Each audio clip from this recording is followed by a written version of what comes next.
Bienvenue sur le plateau télé du Forum Reset. J'ai le plaisir de recevoir Jean-Marc Borrello. Bonjour. Bonjour. Merci d'être parmi nous. Vous êtes le président du groupe SOS. Oui. Un très grand groupe, mais pouvez-vous nous le représenter, s'il vous plaît? Alors, le groupe SOS, c'est 12 000 salariés, 700 millions d'euros de chiffre d'affaires. C'est un groupe de l'entrepreneuriat social, puisque la holding étant associative, il n'y a ni actionnaire ni dividende, donc le groupe n'appartient à personne. Ces métiers sont extrêmement divers, puisque le groupe SOS se subdivise en 5 métiers. Le groupe SOS Santé, nous gérons des hôpitaux de toute nature. Le groupe SOS Dépendance, nous gérons des maisons de retraite. Le groupe SOS Solidarité, on gère des structures d'accueil de personnes SDF. On doit héberger sur Paris tous les soirs 2 à 3 000 personnes sans domicile fixe.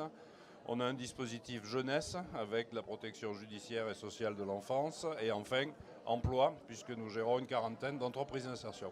Alors, vous le disiez, un grand groupe, 12 000 salariés, tout en étant dans l'entrepreneuriat social et solidaire, ça veut dire que ce sont deux valeurs qui ne sont pas incompatibles. On peut être une entreprise qui réussit, qui fonctionne, tout en gardant ces valeurs-là? On peut être une entreprise qui met l'économique au service de l'intérêt général. C'est ce que fait le groupe SOS depuis une trentaine d'années, avec un certain succès, avec un développement extrêmement rapide, puisque nous étions 2 et nous sommes 12 000, et nous continuons à grandir de 10 à 15% par an. Comment vous sentez le regard, on va dire, de la société sur des entreprises comme la vôtre, qui, vous le disiez au début, c'était quand même atypique, hein. Il y a 30 ans, l'entrepreneuriat social et solidaire, ça faisait un petit peu rêver. Aujourd'hui, c'est quelque chose qui vraiment se développe, attire de nombreux jeunes, et c'est peut-être un modèle qui pourrait être amené à plus se développer? Il y a 30 ans, c'était suspect, et ça a duré une dizaine d'années. Au bout d'une dizaine d'années, nous sommes devenus atypiques et ça a duré à nouveau une dizaine d'années. Aujourd'hui, on nous dit exemplaire, donc il faut se méfier parce que c'est pas forcément bon signe. Mais effectivement, l'entrepreneuriat social a changé. D'abord, nous sommes rejoints depuis une quinzaine d'années par un certain nombre de jeunes gens, garçons et filles issus des meilleures écoles business school de France, ainsi que d'autres grandes écoles. Donc, les maisons se sont professionnalisées, leurs enjeux sont plus importants. Le groupe SOS se développe de manière très rapide à l'international. Donc nous avons aujourd'hui une légitimité en qualité d'entreprise que nous n'avions évidemment pas il y a 15 ou 20 ans. Du fait de votre historique, de votre activité, j'imagine que la RSE est naturellement au cœur de votre ADN? Une entreprise sociale, c'est une entreprise qui mesure en permanence son impact social, son impact économique et son impact environnemental. Le fait de ne pas avoir d'actionnaire, évidemment, fait de moi un patron décontracté. Je n'ai pas de dividendes à verser. J'ai un équilibre économique à trouver pour faire fonctionner cette maison.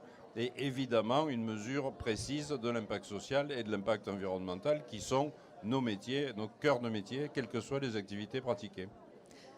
Ça veut dire, vous avez des bonnes pratiques dont vous pouvez nous parler, par exemple, une ou deux que vous avez mis en place, développées au sein de votre entreprise? On essaie d'avoir des bonnes pratiques sur l'ensemble des secteurs que je viens d'énumérer. Alors d'abord sur le plan économique, pas d'actionnaire, vous l'avez compris, donc pas de pression sur le résultat, mais aussi une limitation des salaires de 1 à 10 sur l'ensemble des 12 000 salariés de l'entreprise. C'est aussi une pratique qui, du point de vue économique, a du sens. Ça veut dire que du point de vue social, on mesure le nombre de personnes auxquelles nous apportons de l'aide chaque année. Et donc c'est plus d'1 million de personnes chaque année. Et ça, c'est une mesure précise en matière de retour à l'emploi, retour au logement, le fait d'être pris en charge dans une institution de soins. Ça, c'est extrêmement précis.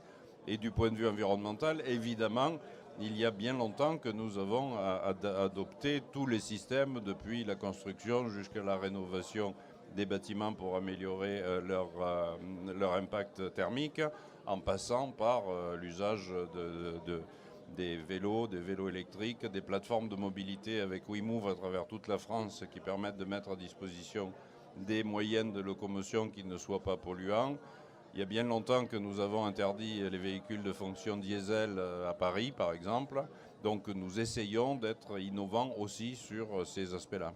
Dernière question, est-ce que vous pensez que l'entrepreneuriat social et solidaire peut être une clé de la croissance économique dans le pays?